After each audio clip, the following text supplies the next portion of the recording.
علماء فرماتے ہیں ہر سنت اس طرح ہے کہ اگر آپ اس کی تقلید کریں گے، آپ سنت پر عمل کریں گے تو اللہ کی طرح سنت پر عمل کرنا عبادت ہے، اور پھر سنت ایسا نور ہے کہ جیسے جیسے آپ سنتوں پر عمل کرتے چلے جائیں گے، فرائض خود بخود آپ کی زندگی میں آتے چلے جائیں گے، فریضہ فرض خود بخود آ جائے گا۔ جو سنتوں کی پابندی کرتا ہے فرض اس سے کبھی چھوٹ نہیں سکتے، جو نوافل پڑھتا ہے وہ سنتوں میں غفلت نہیں کر سکتا، جو سنت نفل چھوڑتا ہے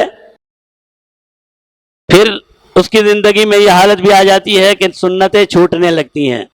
اور جو سنتیں چھوڑنے لگتا ہے تو بالآخر یہ مقام بھی اللہ معاف فرمائے آ جاتا ہے کہ فرض بھی چھوٹ جاتے ہیں، فرض کی بھی اہمیت نہیں رہتی۔